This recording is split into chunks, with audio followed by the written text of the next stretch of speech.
السلام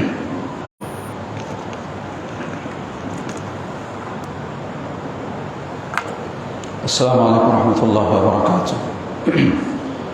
الحمد للہ رب العالمین والعاقبۃ للمتقین والصلاة والسلام على سید الانبیاء والمرسلین سیدنا ونبینا ومولانا محمد وعلى آلہ وصحبہ اجمعین، اما بعد فقد قال اللہ تعالی فی القرآن المجید والفرقان الحمید، فاعوذ باللہ من الشیطان الرجیم، بسم اللہ الرحمن الرحیم، والذین هم لفروجهم حافظون، صدق اللہ مولانا العظیم وصدق رسوله النبی الامین الکریم، وقال تبارک وتعالی فی عظمت حبیبہ الکریم، ان اللہ وملائکتہ یصلون علی النبی یا ایہا الذین آمنوا صلوا علیہ وسلموا تسلیما، اللہم صل علی سیدنا ومولانا محمد وعلی آلہ وصحبہ وبارک وسلم، اللہم صلی وسلم وبارک علی آل محمد وعلی آل محمد۔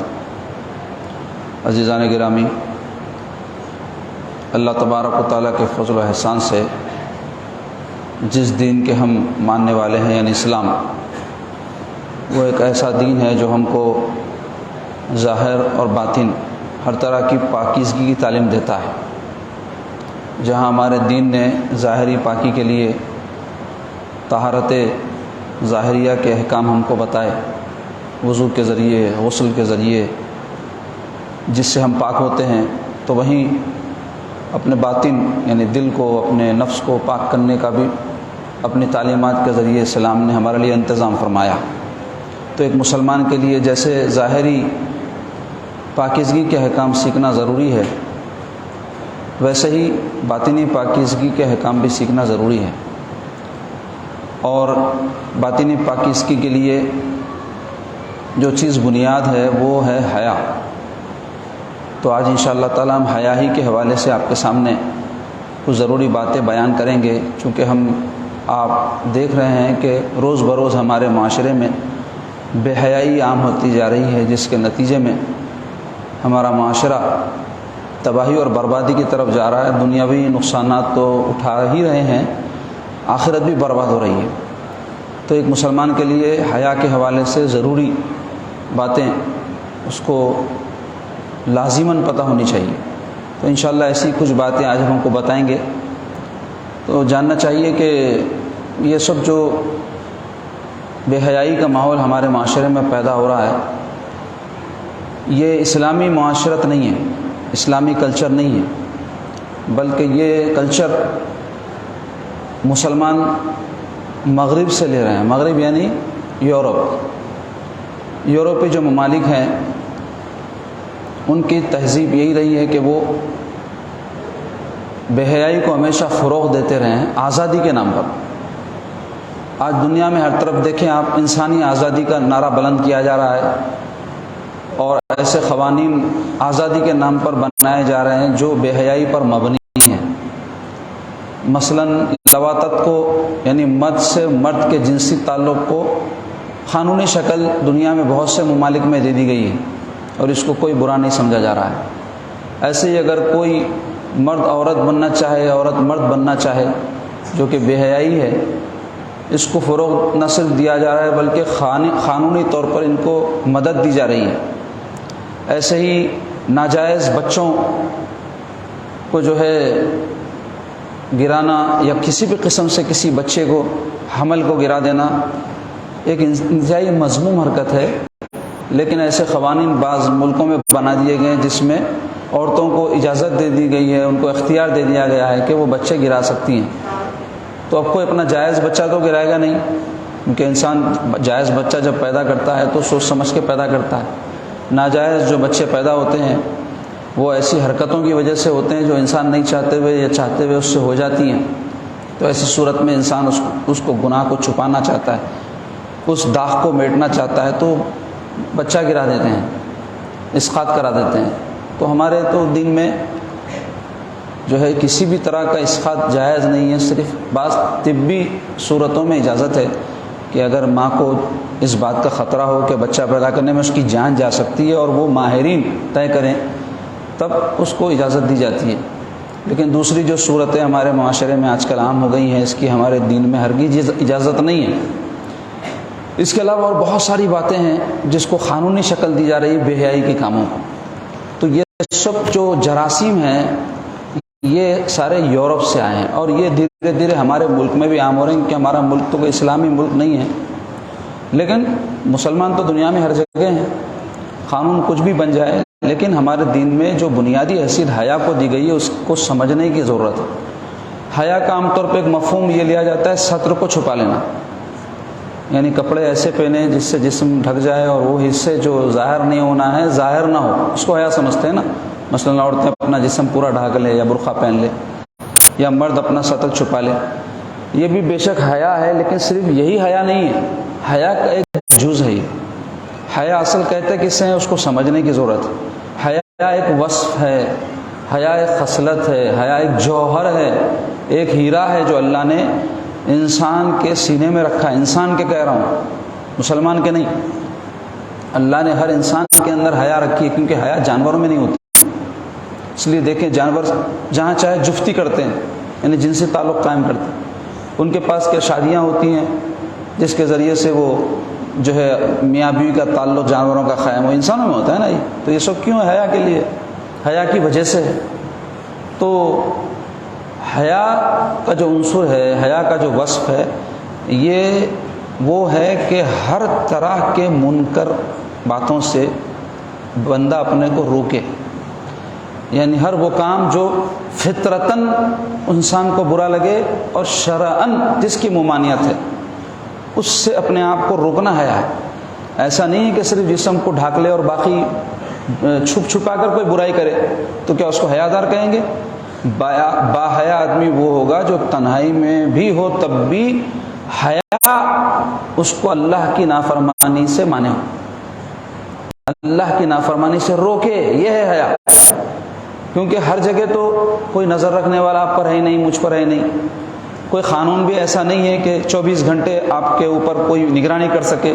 پرائیویسی کا قانون ہوتا ہے جس کے تحت انسان کئی موقعوں پر تنہا ایسا ہوتا ہے کہ کوئی بھی اس پر نظر نہیں رکھ سکتا، لیکن ہمارا ایمان یہ کہتا ہے کہ کوئی ہم کو دیکھے یا نہ دیکھے، کوئی ہماری نگرانی کرے یا نہ کرے، ایک ذات ہے جو ہر وقت ہم پر نگہبان ہے، وہ اللہ کی ذات ہے۔ یہ جو کیفیت ہے نا، یہ حیا ہے۔ یہ جو خیال ہے کہ اس کے خلاف میں کیسے جاؤں، اس نے جن چیزوں سے منع کیا کیسے میں وہ کر گزروں، وہ ناراض ہو جائے گا۔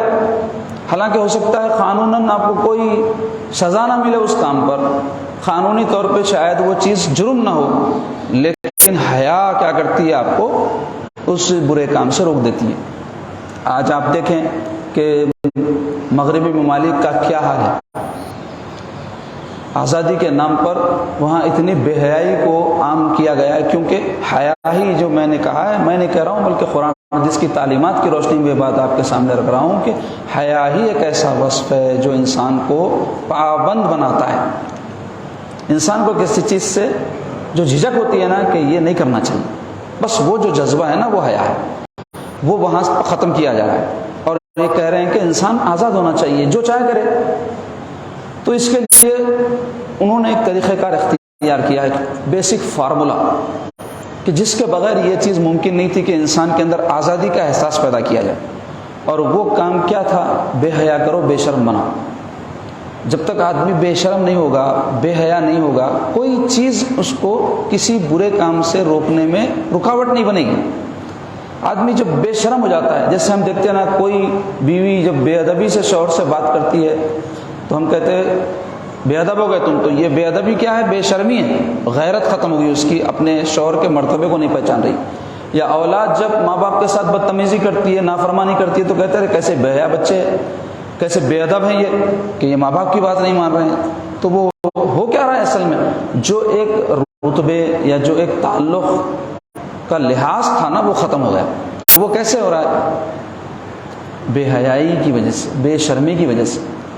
وہ عنصر انسان کے اندر جب ماند پڑ جاتا ہے تو پھر وہ جو چاہے کر سکتا ہے۔ اس لیے ہمارے دین میں حیا جو اللہ نے انسان میں رکھی ہے، جانوروں میں نہیں ہے، انسان میں، تو اس کی حفاظت کا بھی اللہ نے انتظام فرمایا، اور اس اس کے پروان چڑھانے کا بھی اللہ نے انتظام فرمایا. ہمارے پاس حیا کو پروان چڑھانا ہے اور ایسے تمام کاموں سے بچنا ہے جس سے انسان سے حیا جاتی رہے، بے شرمی اس کے اندر آ جائے، بے غیرتی اس کے اندر آ جائے. لیکن آج آپ ہم دیکھ رہے ہیں، ہمارے مسلم معاشرے کی بات کر رہا ہوں کیونکہ مغربی جو ماحول ہے وہ تو سبھی جانتے ہیں کس قسم کا ہے. وہاں تو کوئی پابندی کسی جو ہے برائی کے بارے میں نہیں ہے. وہاں لوگ شراب بھی پیتے ہیں، قانونی طور پہ اجازت ہے ان کو، اور ایسے ہی وہاں زنا جائز ہے ان کے لیے. قانون ہے کہ اگر کوئی مرضی سے زنا کرنا چاہے تو کر سکتا ہے، زبردستی کرنا ان کے پاس جرم ہے. لیکن مرضی سے میاں بیوی نہ بھی ہو تو زنا کر سکتے ہیں ان کے پاس. تو وہ چاہتے ہیں کہ یہ جو یہود ہیں، نصارہ ہے، یا جو ملحدین ہیں، آج کل زیادہ تعداد کس کی ہو گئی ہے؟ ملحد بول تو ایسے لوگ جو خدا کو نہیں مانتے، خدا کے وجود کے قائل نہیں ہیں. تو یہ آدمی ملحد بھی کیسے بنتا ہے؟ بے حیائی کی وجہ سے بنتا ہے. اب یقین جانیں کہ جب انسان کے اندر بے حیائی آ جاتی تو انہیں آزادی پسند کرتا ہے، تو مذہب اس پر پابندیاں لگاتا ہے. دین کہتا ہے کہ یہ مت کرو، یہ مت کرو، یہ مت کرو، تو وہ اپنے آپ کو دین سے آزاد کر لیتا ہے. اسی کا نام ہے الحاد. کسی بھی دین کو نہیں مانتا کیونکہ ہر مذہب میں کچھ نہ کچھ پابندیاں ہیں. ہمارا مذہب بے شک حق مذہب ہے، دوسرے مذاہب باطل ہیں، لیکن ہر مذہب میں جو باطل ہیں یا جو مذاہب پہلے حق تھے بعد میں ان میں خرابیاں آ گئی، جیسے یہودیت ہے، نصرانیت ہے، ان میں بھی کچھ اصول اور ضابطے ہیں. لیکن آپ دیکھیں کہ خود ان مذہب کے ماننے والوں کے نام نہاد جو دعوے دار ہیں ان کے پاس کوئی جو ہے اصول پہ عمل پیرا ہی نہیں ہے. مثلا عیسائی ہیں، یہودی ہیں، جو کہتے تو ہم عیسائی ہیں، نام بھی ان کا آپ دیکھیں گے کرسچن ہے، جان ہوتا ہے ان کا نام، یا اور بھی کوئی ان کے مذہبی جو نام جس سے پتہ چلتا ہے یہ اس مذہب کے ماننے والے، لیکن وہ آزاد خیال ہے. ان کے یہاں جو چیزیں ان کے مذہب میں ناجائز ہیں اس کو وہ اختیار کرتے ہیں. عیسائیت میں زنا حرام ہے ایسے ہی جیسے ہمارے پاس ہے، کیونکہ عیسائیت بھی ایک آسمانی مذہب تھا. لیکن آج ان کے پاس زنا کچھ برا نہیں سمجھا جا رہا ہے. امریکہ میں دیکھ لیں، یورپ میں دیکھ لیں، میجورٹی کرسچنس کی ہے. اس کے باوجود وہاں پر قوانین جو بھی ہے وہ سارے ایسے ہیں جس میں زنا کی ان کو اجازت ہے. ایسے ہی عیسائیت میں شراب خوری جائز نہیں تھی، اور کئی ان کے جو کٹر مذہبی لوگ ہیں شراب کو ناپسند کرتے ہیں. یہاں تک کہ جو ہمارے ملک میں اکثریت ہے جس مذہب کی وہ ہندو ہے نا، ان کے پاس بھی بہت سارے جو ان کے پجاری ہیں یا ان کے مذہبی لوگ ہیں وہ جو ہے نشے کو پسند نہیں کرتے، لیکن اکثریت نشہ کرتی ہے ان کی. تو ٹھیک ایسے ہی ان ممالک میں بھی اس کے باوجود کہ برائے نام وہ عیسائی اور یہودی اپنے آپ کو کہلاتے ہیں، لیکن ان کے مذہب کی کوئی تعلیمات پہ عمل نہیں کرتے. اور یقین جانیں وہ ہم سے بھی یہی چاہتا ہے. اور اللہ تعالیٰ قرآن مجید میں یہ بات ارشاد فرما دی ہے، وَلَن تَرْضَىٰ عَنْكَ الْيَهُودُ وَلَن نَّصَارَىٰ حَتَّىٰ تَتَّبِعَ مِلَّتَهُمْ. کیا فرما رہا اللہ تعالیٰ؟ وَلَن تَرْضَىٰ، ہرگز تم سے راضی نہ ہوں گے. وَلَن تَرْضَىٰ عَنْكَ الْيَهُودُ، تم سے یہود، وَلَن نَّصَارَىٰ، اور نہ نصارہ، یعنی یہود و نصارہ تم سے ہرگز راضی نہیں ہوں گے. حتیٰ کہ یہاں تک کہ تتبع ملتہم، تم ان کی ملت کی اتباع نہ کر لو، ان کے طور طریقوں پر نہ چل لو، اس وقت تک تم سے راضی نہیں ہوں گے. تو یہود و نصارہ چاہتے کیا ہیں؟ وہ زنا کرتے ہیں، ہم بھی کریں تو راضی ہو جائیں گے ہم سے. ایسے مسلمانوں سے ہم کو کوئی ڈر نہیں ہے. جو زانی ہے، جو شراب خور ہے، جو بے حیا ہے، جو ملحدانہ افکار رکھتے ہیں، جو ترقی کے نام پر حیا کا دامن نہ صرف چاک چاک کرتے ہیں بلکہ حیا کے دامن کو جلا کر راکھ کر دیا انہوں نے، ایسے مسلمانوں کو وہ جو ہے پسند کرتے ہیں، نہ صرف بلکہ ان کو آگے آگے رکھتے ہیں. آج آپ دیکھیں سوشل میڈیا کے ذریعے اور الیکٹرانک میڈیا کے ذریعے برائے نام ایسے جو ہے مسلمانوں کو جو ہے اصل میں ملحد نام ان کا چونکہ مسلمان ہے ان کو لا کر بٹھاتے ہیں، ان سے ڈیبیٹیں کرواتے ہیں، اور جو ہے لوگوں کے اندر، مسلمانوں کے اندر بالخصوص فتنہ پیدا کرتے ہیں، تاکہ مسلمان کہیں کہ بھائی یہ تو پڑھا لکھا ایک مسلمان آدمی ہے، بھائی یہ کہہ رہا ہے تو بات درست ہی ہوگی. اگر وہ درست نہ بھی سمجھے تو کم سے کم جو مضبوط بات کے اوپر وہ قائم تھا، پردے کے حوالے سے، حیا کے حوالے سے یا دیگر شرعی احکام کے حوالے سے، اس میں شبہات میں پڑ جاتا ہے، شک میں پڑ جاتا ہے. تو یہ ایک پورا منصوبہ ہے اور یہ منصوبے پر آج سے نہیں صدیوں سے کام ہو رہا ہے۔ ماضی میں وہ لوگ کامیاب اس واسطے نہیں ہوئے کہ ہماری جگہ وہ لوگ تھے ہمارے بڑے جو ایمان میں مضبوط تھے، عقیدے میں مضبوط تھے، ٹھیک تھے۔ اور اس زمانے میں یہ جو میڈیا ہے نا آج کا، جو اتنا عام نہیں تھا۔ آج آپ دیکھیں پچھلے 5 سال 10 سال کے اندر جو میڈیا عام ہوا ہے ویسا پہلے نہیں تھا۔ آپ کو میں 20-25 سال پہلے کا یاد دلاتا ہوں، بہت سے گھروں میں ٹی وی بھی نہیں رہتا تھا۔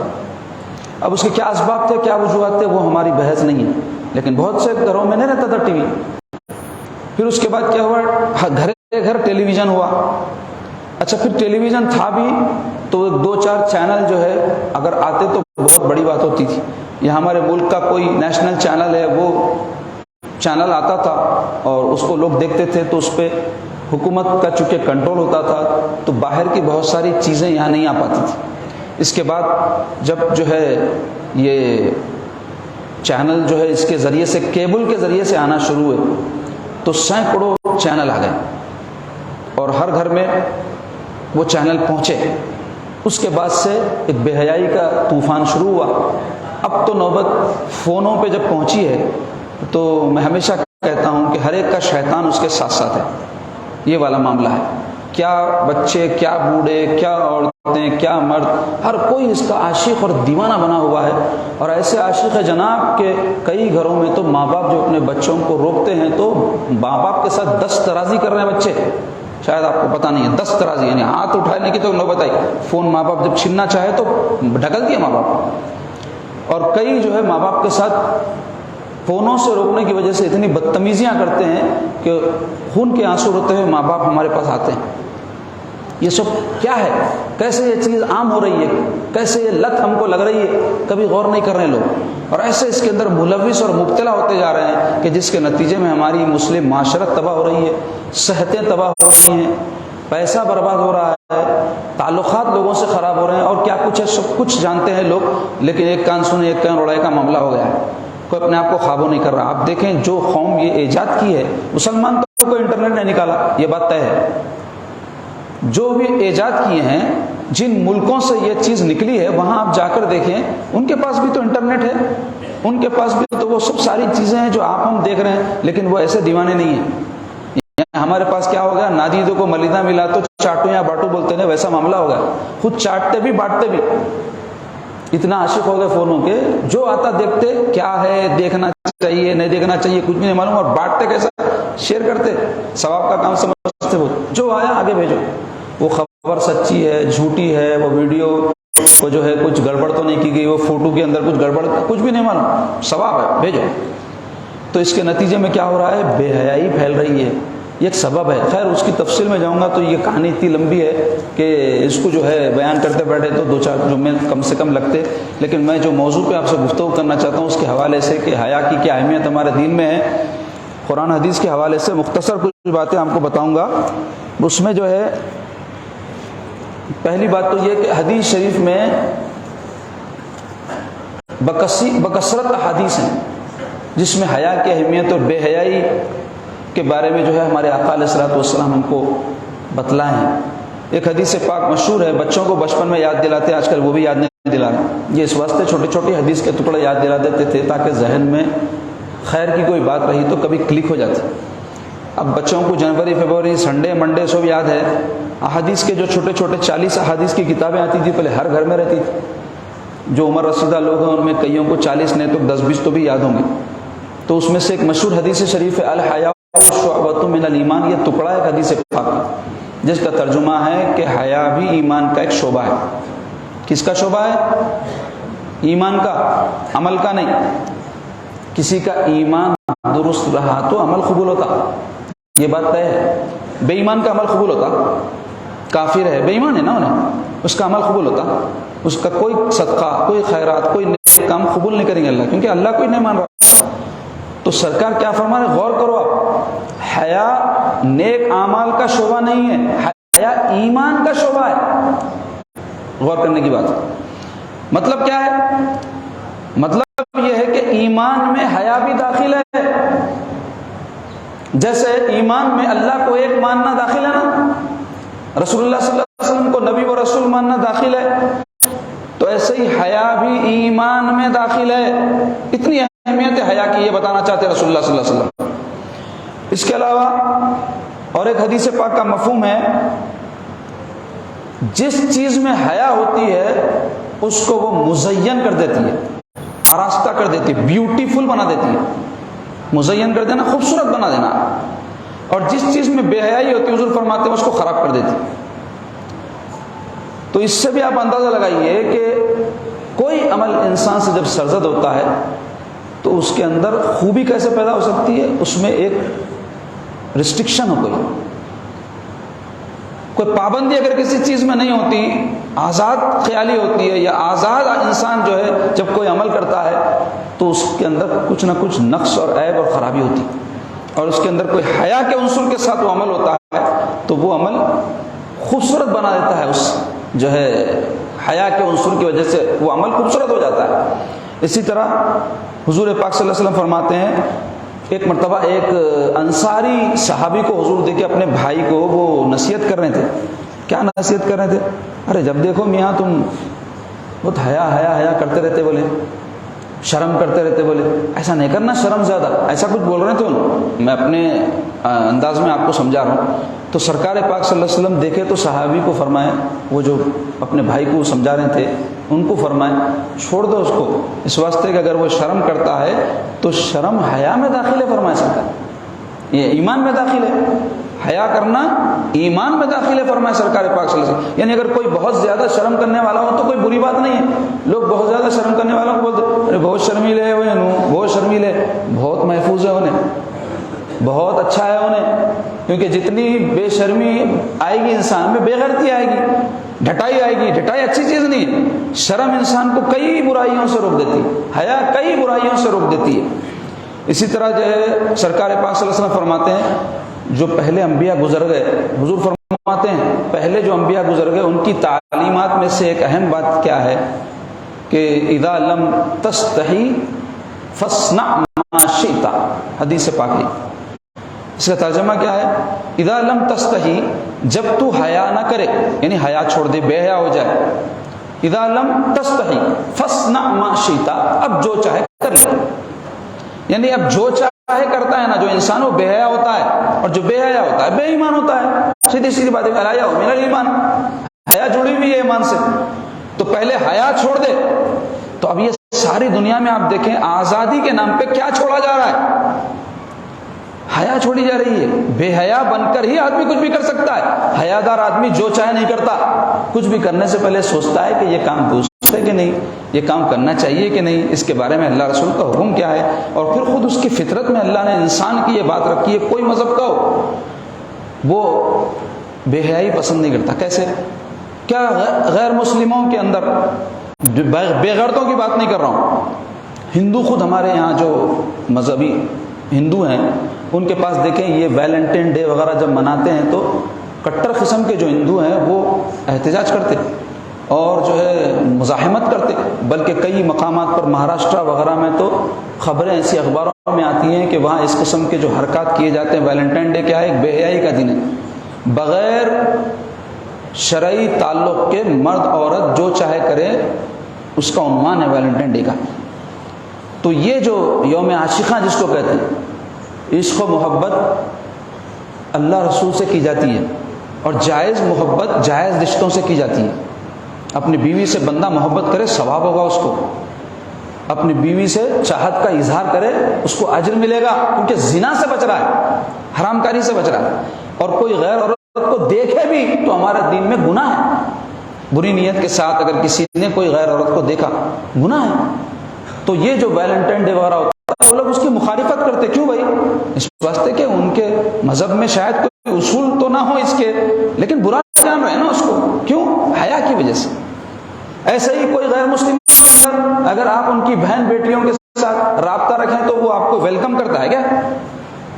ہندو بھی اگر ہوگا تو آپ کو جھگڑا کرے گا، بلکہ مار پیٹ کر دیں گے. کتنے واقعات ایسے ہوتے ہیں. لیکن کتنے ہمارے نوجوان ہیں، ہماری جو ہے مسلمان بچیاں جب کوئی غیر مسلم بچوں کے ساتھ نظر آتی تو جا کے جھگڑا کرتے، ان سے مار پیٹ کرتے، لڑائی جھگڑے کتنے ہوتے ہیں. آپ سب سنے ہوں گے. آج کل تو سوشل میڈیا پہ کلپاں بھی بھیج رہے ہیں لوگ، آپ ثواب کا کام سمجھ کے. لیکن آپ غور کریں کتنے مسلمان بچے ایسے ہیں جو کتنی ہی غیر مسلم بچیوں کے ساتھ یہی حرکتیں کر رہے ہیں. انہیں کسی کی بہن نہیں ہے، انہیں کسی کی بیٹی نہیں ہے، یا انہیں غیر مسلم ہو جانے کی وجہ سے آپ کو کیا لائسنس مل گیا ہے ان کے ساتھ بے حیائی کے کام کرنے کا؟ یا کوئی مسلمان بچی بھی اگر ہو تو کیا مسلمان لڑکا اس کے ساتھ اس طرح کی کوئی حرکتیں کر سکتا ہے کہ اس کو لے کر گاڑیوں پر پھرے، پارکوں میں پھرے، تھیٹروں میں جائے، مالوں میں پھرے، آوارہ گردیاں کرے؟ کتنی بے غیرتی کی بات ہے. اور یاد رکھو اس طرح کی جو حرکتیں کوئی کر رہے ہیں تو ان کی بہن بیٹی بھی یہی حرکتوں میں کسی اور کے ساتھ ملوث ہو جائے گی. یہ بددعا نہیں ہے، یہ قانون خدا کا. جب معاشرے میں بے حیائی پھیلتی ہے تو ہر شخص جو معاشرے کا حصہ اس کی زد میں آئے گا. سیدھی سیدھی بات ہے. وائرس جب پھیلتا ہے تو وہ دیکھتا ہے کہ انہوں مسلمان ہے، انہوں ہندو ہے، یا انہوں جو ہے فلاں محلے میں رہتے ہیں، انہوں یہاں رہتے ہیں. وائرس جب پھیلتا ہے تو سب کو لگتا نا. تو یہ بھی جو ہے بے حیائی ایک وائرس ہے. یہ جب معاشرے میں پھیلے گی، آپ کسی کی بہن بیٹی کو یہ وائرس لگائیں گے تو آپ کی ماں بیٹی بہن کو بھی یہ وائرس کوئی لگا دیتا. اب کئی ایسے بے غیرت ہو گئے مسلمانوں میں بھی کہ وہ یہ کہہ رہے ہیں کہ ٹھیک ہے بھائی ہماری بہن کو پسند ہوں گا انہیں تو اس سے کر لیتا ہوں، بھائی میرے کو جو پسند ہے اس سے کر لیتا ہوں. بولے میرے تک آئے ایسے بھی بے غیرت ہے. تو اب یہ تو ایسا معاملہ ہوگا کہ جیسا سرکار فرمائے کہ حیا چھوڑ دو، اس کے بعد جو چاہے کرو والا معاملہ ہوگا اس کا. یعنی اب انہیں نکل گیا دین سے، کیونکہ حیا گئی دین گیا. اسی طرح سرکار پاک صلی اللہ علیہ وسلم کو اور ایک ارشاد ہے، ہر دین کی کچھ خصوصیتیں ہوتی ہیں اور سرکار فرماتے ہیں ہمارے دین کی خصوصیت حیا ہے. اسلام کی خصوصیت کیا ہے؟ حیا. اس واسطے آپ دیکھو ہر اسلام کے عمل میں آپ کو حیا ملے گی. شادی میزبانی کا موقع ہو، موت مٹی کا موقع ہو، یا اور کوئی بھی ہمارے پاس معاملات تو زندگی کے، اس میں حیا کو بنیادی عنصر قرار دیا گیا. اسلامی تعلیمات کا اگر آپ لب لباب نکال کے دیکھ لیں تو اس کے اندر آپ کو ہر عمل میں حیا کا عنصر ملے گا، حیا کی خصلت ملے گی. اور اس حوالے سے اور بہت سارے احادیث ہیں، میں بیان کرتا بیٹھوں تو وقت زیادہ ہو جائے گا. تو اب جیسے ابتدا میں نے کہا عزیزو، اسلام نے جہاں حیا کی تاکید کی ہے تو وہیں اس کی حفاظت اور اس کے پروان چڑھانے کے لیے کچھ اصول ہم کو عطا کیے ہیں. اس کے اوپر ایک سرسری نظر ہم ڈالیں گے آج. تو اس میں پہلا اصول تو اسلام نے بیان کیا کہ عورتیں گھروں میں رہیں، اور یہ حکم قرآن سے ثابت ہے. اللہ تعالیٰ قرآن میں فرما رہے ہیں کہ قرن فی بیوتکن، قرن قرار پکڑے رہیں. قرار پکڑے نہیں، جہاں وہیں رہے. اب میں یہاں جو ہوں قرار پکڑا ہوا ہوں، قدم اٹھاؤں گا تو یہ میرا قرار پکڑنا ختم ہو جائے گا نا. تو اللہ تعالیٰ فرما رہے ہیں مسلمان عورتوں کو قرن فی بیوتکن، اپنے گھروں میں قرار پکڑے رہیں. یعنی مسلمان عورتیں کیا کریں؟ گھروں میں رہیں. یہ ایک اصول شریعت نے دیا. اس سے کیا ہوگا؟ حیا کی حفاظت ہوئی. عورتیں جب باہر نکلیں گی ضرورت کے وقت نکل سکتی، منع نہیں ہے. وہ ضرورت کیا ہے؟ اب ہر چیز کو ضرورت بنا لی ہے. بیوٹی پارلر ضرورت ہو گئی، ہماری شاپنگ ضرورت ہو گئی، اور تفریح کی اجازت ہے پردے کے ساتھ. کوئی اپنے محرم کے ساتھ عورت ایسی جگہ تفریح کے لیے جا سکتی ہے جہاں بے پردگی اور اختلاط مرد و زن کا امکان نہ ہو. شریعت ایسا بھی نہیں کی کہ بالکل ان کو قیدی بنا کے رکھ دی ہے، لیکن اکثر وقت عورتوں کا کہاں گزرے؟ گھر میں، کیونکہ ان کا جو ہے عزت کا مقام، ان کی آبرو کا مقام، ان کے لیے سلامتی کا مقام، اور ہماری ہونے والی نسلوں کی بہتری کے لیے عورت کا گھر میں رہنا ضروری ہے. عورتوں کے جب پیر نکلتے ہیں تو پر نکلتے ہیں، اور جب پر نکلتے ہیں تو اڑ جاتی ہے کوئی چیز. تو آج آپ دیکھیں کہ ہماری جو بچیاں ارتداد کا شکار ہو رہی ہیں، اور غیر مسلم بچوں یا غیر بچوں کے ساتھ، صرف غیر مسلم بچے نہیں، غیر بچے، ان کا بھائی نہیں ہے نا، کوئی بھی سگا بھائی ہے کیا؟ خلیرا بھائی بھی اگر ہو اور بچی اس کے ساتھ اکیلے جا رہی ہے تو اجازت نہیں ہے شریعت. پھپھیرا بھائی، بھو نہیں، غیر محرم ہے یہ. اس کی تفصیل آگے آئے گی. تو جب وہ اس طرح سے نکلتے ہیں، پھرتے ہیں باہر، بازاروں میں پھرتے ہیں، تعلیم کے نام پہ بچوں کو گھروں سے بھیجا نکالا جا رہا، چھوڑ دے رہے ہیں جاؤ پڑھو. میں یہ نہیں کہتا کہ ہر بچی بے شرم ہے، ہر بچی بے حیا ہے، لیکن یاد رکھو حیادار بچی بھی ہوگی تو بے شرمی کے ماحول کا اثر قبول کرتی جائے گی. یقین جانیں آپ، یہ ایسی چیز ہے انسان کے اندر جو ہے جب یہ بات پیدا ہوتی ہے تو وہ آگے ہی بڑھتا ہے، اس میں پیچھے نہیں ہٹتا. تو دلیری بچیوں میں پیدا ہو رہا ہے. وومن امپاورمنٹ کے نام پر مسلمان عورتوں کو برباد کیا جا رہا ہے. اور یہ جو غیر قومیں چاہتے یہی ہیں کہ ہماری عورتیں جو ہمارے ماتحت ہیں اور جس کی وجہ سے ہمارے گھروں میں سکون ہے اور ہماری نسلیں پاکیزہ ہیں، اس کو برباد کر دیں۔ ساری سازشیں اسی کی ہے، ساری دنیا میں اسی چیز کو رواج دیا جا رہا ہے، اور سوشل میڈیا کو، الیکٹرانک میڈیا کو اس کے لیے طاقت کے طور پر استعمال کیا جا رہا ہے، ذہنوں کو پلٹانے کے لیے اس کو استعمال کیا جا رہا ہے۔ تو قرآن کہہ رہا ہے پہلا اصول قرن فی بیوتکن، گھروں میں رہیں، ضرورت رہی تو نکلیں۔ ضرورت کیا ہے؟ ہر مسلمان مرد عورت کو پتہ ہونا چاہیے کہ جو نکل رہے ہیں ان کے پریزنس کے بغیر وہ کام نہیں ہو سکتا، یہ ضرورت ہے۔ کئی کام ایسے ہیں جیسے ایک مریض کو ڈاکٹر کے نہیں جانا ہے، کوئی دوسرا جا کے بتایا تو ڈاکٹر صاحب کیسا دوا دیں گے؟ چیک اپ کرنا ہے ڈاکٹر، تو پھر وہاں بھی اس بات کا خیال رکھے لیڈی ڈاکٹر ہو عورت کے لیے، مرد کے لیے مرد ڈاکٹر ہو۔ مجبوری کی صورت میں کہ ایسا کوئی مرض ہے اور اس کا علاج کرنے والا کوئی اور ڈاکٹر نہیں ہے جینٹس کے علاوہ، تب عورتوں کو بتایا جائے۔ لیکن آج کل کوئی بری بات نہیں، چوڑیاں پہنانے والوں کو ہاتھ نہ دے دیتے، ناپا دینے والے کو جسم دے دیتے، ٹیسٹ کرنے والے مرد کے حوالے ہاتھ دے دیتے، اور بس پہلے رکشہ بھی ہوتا مسلم معاشرے میں، غیر مسلم چلاتا تب بھی اس کے بعد پردہ ہوتا تھا۔ ایسا ماحول ہم نے اپنی آنکھوں سے دیکھا۔ اب بے غیرتی کا یہ عالم ہے کہ کوئی بری بات ہی نہیں سمجھا، فری ماحول، آزادی۔ دیکھو اس کے نتائج کیا ہو رہے ہیں، بچیاں ہماری ارتداد کا شکار ہو رہی ہیں، ملحد ہو رہی ہیں، فرار ہو رہی ہیں گھروں سے، اور ہمارے بچے ناجائز تعلقات میں مبتلا ہیں، ہمارے مرد حرام کاریوں میں مبتلا ہیں، مسلم معاشرہ اندر اندر سے یہ تباہی میں مبتلا ہے۔ تو اس کے علاوہ دوسرا اصول جو شریعت نے دیا ہے غض بصر کا ہے، نظر نیچے رکھنا۔ قرآن میں یہ حکم ہے، قل للمؤمنین یغضوا من ابصارہم ویحفظوا فروجہم، قل للمؤمنات یغضضن من ابصارہن ویحفظن فروجہن۔ ارشاد ہو رہا ہے اللہ تعالیٰ کی طرف سے، قل للمؤمنین، فرمائیے مومن مردوں کو، یغضوا من ابصارہم، اپنے نگاہوں کو نیچی رکھیں، ویحفظوا فروجہم، اپنے شرمگاہوں کی حفاظت کریں۔ قل للمؤمنات، فرما دیجئے مومن عورتوں سے، یغضضن من ابصارہن، وہ بھی اپنے نگاہوں کو نیچے رکھیں، ویحفظن فروجہن، وہ بھی اپنی شرمگاہوں کی حفاظت کریں۔ یہ حکم قرآن سے ثابت ہے نگاہیں نیچے رکھنے کا، کیونکہ نگاہی سے تمام برائیاں دل میں داخل ہوتی ہیں، اور نظر بازی ہی سے کسی بھی برائی کا آغاز ہوتا ہے۔ اس لیے اس سوراخ کو قرآن نے بند کیا، نظر نیچی رکھو، کیونکہ یہ نظر نیچی رکھنے کا جو عمل ہے کسی غیر عورت کو دیکھ کر اس پر صرف اور صرف ایک ہی چیز پابندی لگا سکتی ہے، وہ خوف خدا ہے، وہ شرم و حیا ہے۔ ورنہ نظر پہ کیا پابندی لگائی جائے گی؟ بولو آپ، کسی کی آنکھیں بند تو نہیں کی جا سکتی نا، کہ وہ چلے گا کیسے، جائے گا کیسے، آئے گا کیسے؟ تو شریعت نے کہا کہ بھائی اللہ پر جو ہے چھوڑو، اور تم اس کو اللہ کے حوالے کر کے یہ جو ہے کام کرو، کیا کہ اللہ مجھے دیکھ رہا ہے، اللہ تعالیٰ میری نظر پہ نظر رکھنے والا ہے۔ میں ساری دنیا کی نظر سے تو سب چیز چھپا سکتا ہوں، اللہ سے نہ میرے دل کا حال چھپ سکتا ہے، نہ وہ چیز جو میں ابھی سوچا بھی نہیں میرے رب کو پتا ہے، کل سوچوں گا، 1 منٹ بعد سوچوں گا، 1 سال بعد سوچوں گا، مجھے نہیں معلوم کیا سوچوں گا، 1 سال بعد رہوں گا نہیں معلوم، لیکن اللہ کو پتا ہے کہ رہے گا بھی، یہ سوچے گا، یہ کرے گا، وہ ذات تم پر نگہبان ہے، اس کا خیال رکھو۔ اور تیسرا حکم پردے کا شریعت نے دیا، عورتیں اپنے پورے جسم کو ڈھانکے اپنے چہرے کو بھی چھپائیں۔ اس بارے میں بھی فتنے پیدا کیے جا رہے ہیں اور کہا جا رہا ہے پردے میں چہرہ داخل نہیں ہے، کہتے نا، علماء بولتے کہتے ایسا، قرآن میں کہا ہے، حدیث میں کہا ہے؟ قرآن میں حدیث میں کھلا کھلا لکھا ہوا ہے، سو باتیں ہم کو بتائے تو نہیں مان رہی، اب یہ بتائے تو مانتے، تعویل کرتے اس میں۔ نہیں ماننے والے ہمیشہ کیا کرتے، کچھ بھی ارتک رستے نکالتا، ماننے والا کیا کرتا، ماہرین کیا بولتے وہ سنتا۔ ڈاکٹر صاحب آپ کو ایک گولی لکھے تو پوچھو ان سے، ڈاکٹر صاحب یہ کہاں ہے ذرا بتاؤ، تو بولتے کوئی اور ڈاکٹر کے پاس جاؤ میاں، ہم جتنا بول رہے ہیں سنو، گولی کھاؤ۔ تو ڈاکٹر صاحب کی بات کیسا مانتے؟ ڈرائیور کے پیچھے گاڑی میں بیٹھ کے رات تمام سو کے جاتے، وہاں خیال نہیں آتا انہیں گڑمبا ہے کہ کیا ہے کہ کہاں لے جا کے گھسڑتا کی، ارے چلو بھائی اللہ پہ بھروسہ کرو۔ اچھا بیٹھے ہوئے ڈرائیور کے پیچھے بھروسہ اللہ پہ، تو پھر علماء پہ بھروسہ کیوں نہیں؟ ان کی بات کو کیوں نہیں مانتے؟ ان پہ اعتماد کیوں نہیں؟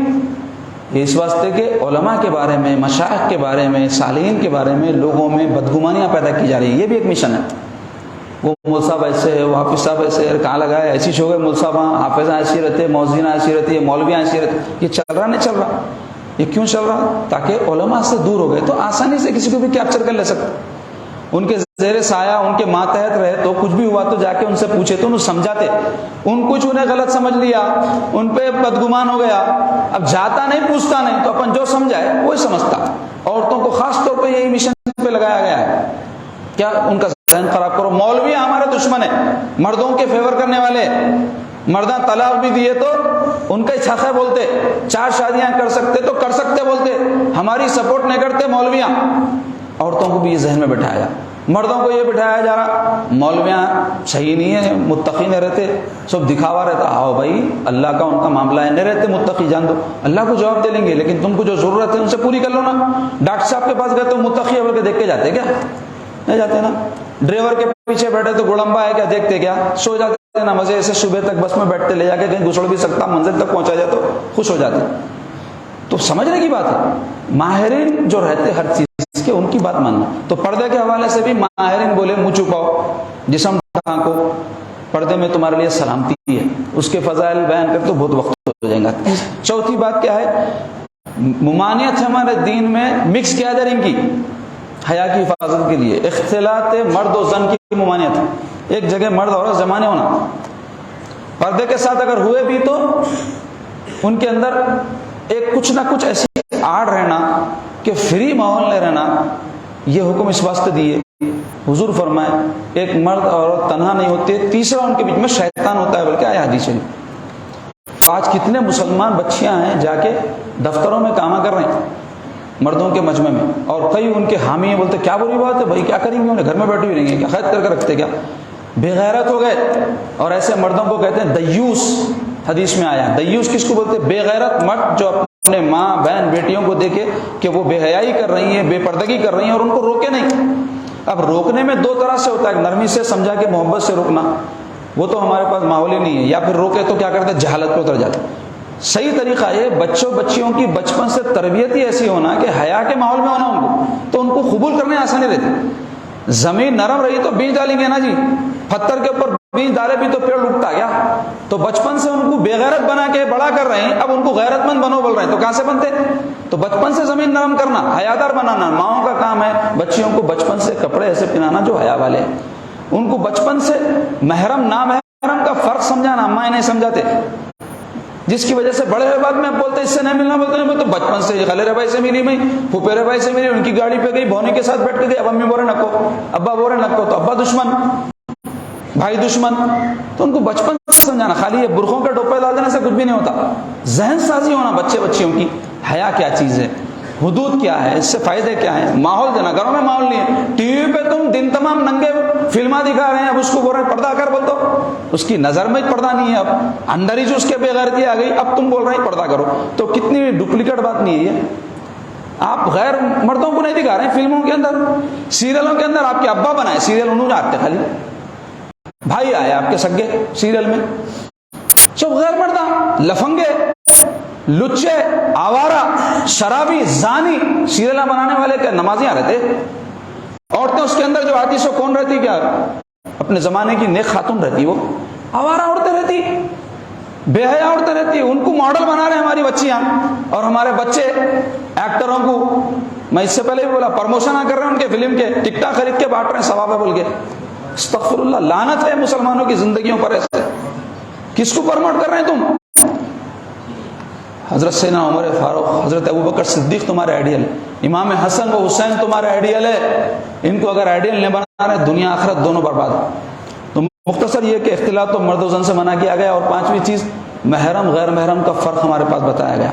یہ رشتے ایسے ہیں عورت جن کے سامنے بے پردہ نکل سکتی. بے پردہ سے مراد حیا کے ساتھ بے پردہ, چہرہ دکھا سکتی, بیٹھ کے بات کر سکتی, جسم مس ہو جائے تو اس میں کوئی خرابی نہیں ہے, 1 مرتبہ. یہ کون ہے؟ محرم رشتے ہیں, باپ, بیٹا, بھائی, جن سے عورت کی شادی نہیں ہو سکتی, حرام ہے ان کی شادی, ان کو کہتے ہیں محرم. اس کے علاوہ غیر محرم, بس ایک ہی فرق بتایا اسلام. کوئی ہو, خلیرہ بھائی ہو, کتنا ہی شریف ہو, حافظ ہو, مولوی ہو, غیر محرم ہے تمہارا. تمہارا بہن بھائی بہت ہمدرد ہے, تمہارے گھر کی پوری ذمہ داریاں اٹھا رہا ہوں گا, غیر محرم ہے. میں یہ نہیں کہتا دشمن ہے تمہارا, لیکن حیا کے حوالے سے فرق کو سمجھنے کی ضرورت ہے. تو محرم اور غیر محرم کے ساتھ کیسے رہنا ہے عورت کو, یہ معلوم ہونا چاہیے. کیا ڈفرنس ہے محرم اور غیر محرم کے ساتھ بات چیت میں, ملاقات میں, سامنے آنے جانے میں؟ نہیں معلوم. کئی گھروں میں دیوراں کو نوالے بنا کے بھابیاں کھلا رہے ہیں, بھابیاں جیٹوں کے پیچھے بیٹھ کے گاڑیوں پہ پھر رہے ہیں, جسم مس ہو رہا, چھچورا پنا ہو رہا, دعوتوں میں ایک دوسرے کو جو ہے رنگا لگا لے رہے ہیں.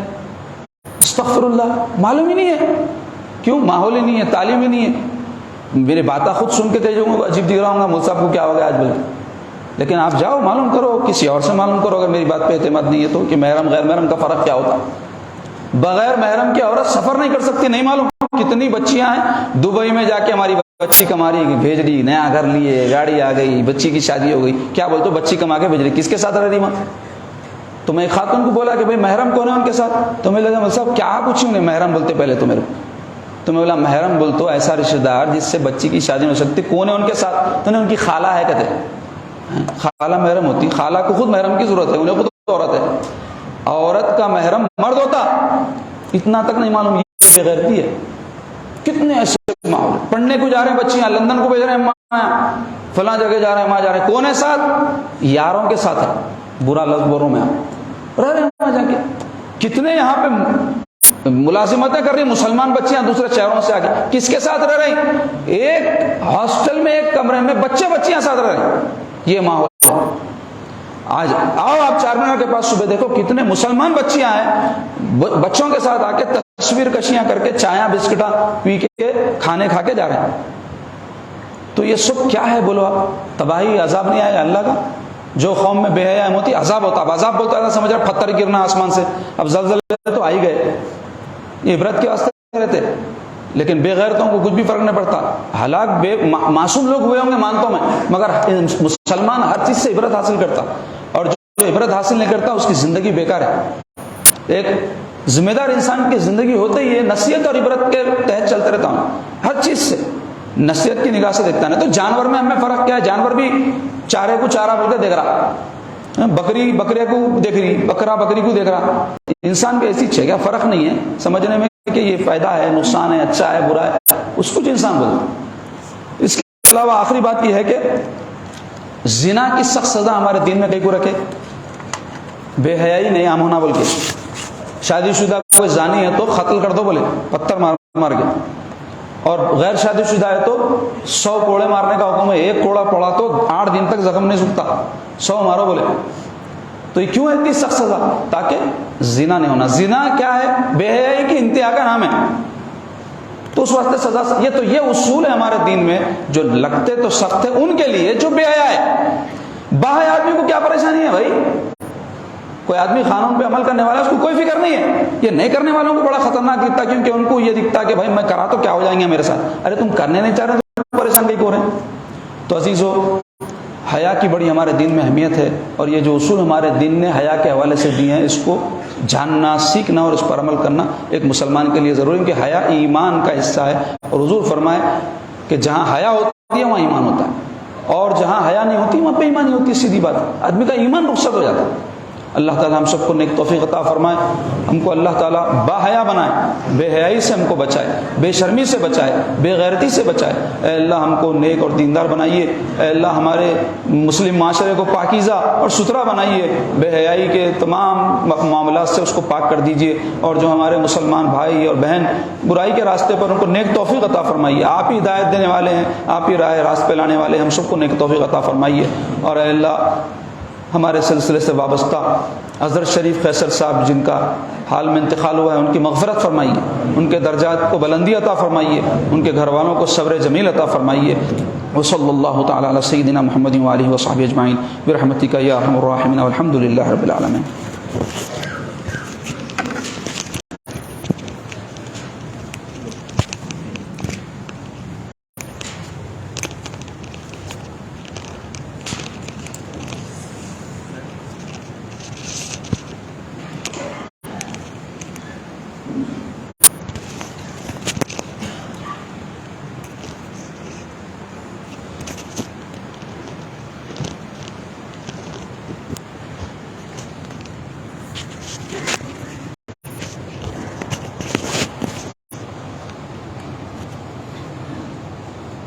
الله أكبر الله أكبر الله أكبر الله أكبر أشهد أن لا إله إلا الله أشهد أن لا إله إلا الله أشهد أن محمد رسول الله أشهد أن محمد رسول الله حي على الصلاة حي على الصلاة حي على الفلاح الله أكبر لا إله إلا الله.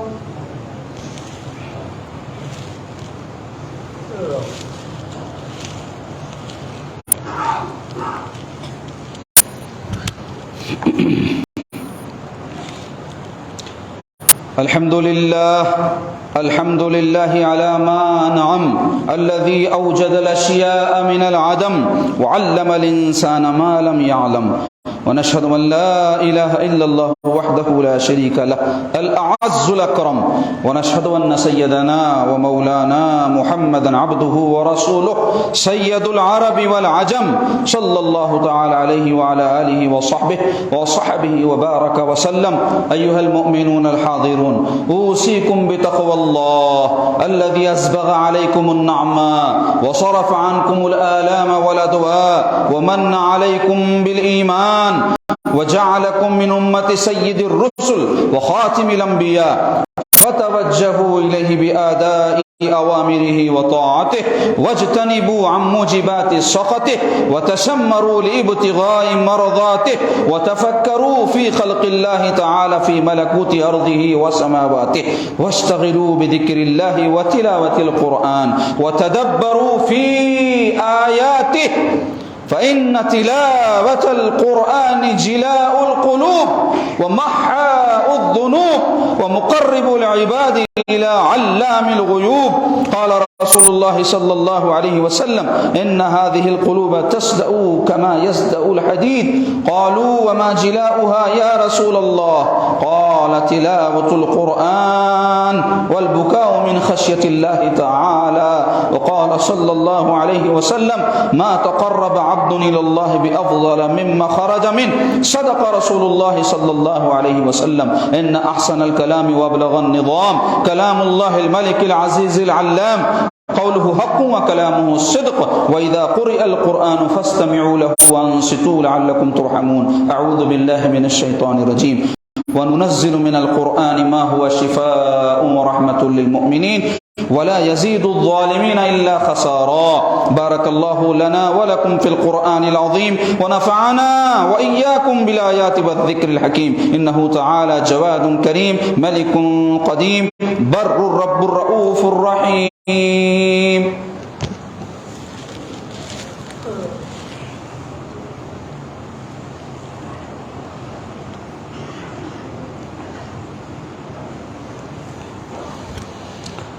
الحمد لله حمدا كثيرا كما مر. أشهد أن لا إله إلا الله وحده لا شريك له إرغاما لمن جحد به وكفر، وأشهد أن سيدنا ونبينا ومولانا محمدا عبده ورسوله سيد الخلائق والبشر. اللهم صل وسلم وبارك على سيدنا محمد وعلى آله وصحبه المصابيح الغرر. أما بعد عباد الله، فاتقوا الله من سمع اللغو وفضول الخبر. قال الله تعالى: إن الله وملائكته يصلون على النبي يا أيها الذين آمنوا صلوا عليه وسلموا تسليما.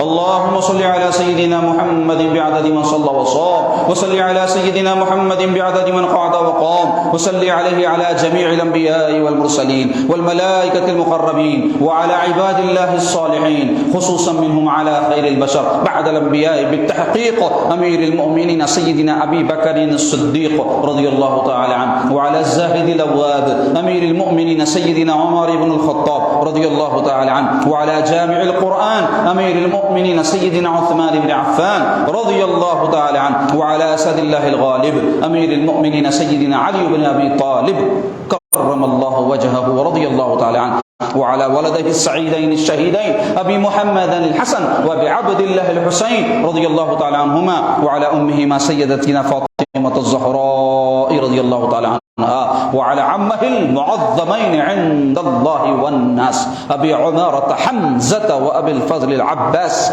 رضي الله تعالى عنهما، وعلى تمام العشرة المبشرة، وعلى بقية الصحابة والتابعين والتبع التابعين رضوان الله تعالى عليهم أجمعين. اللهم أعز الإسلام والمسلمين وأذل الكفرة والمشركين.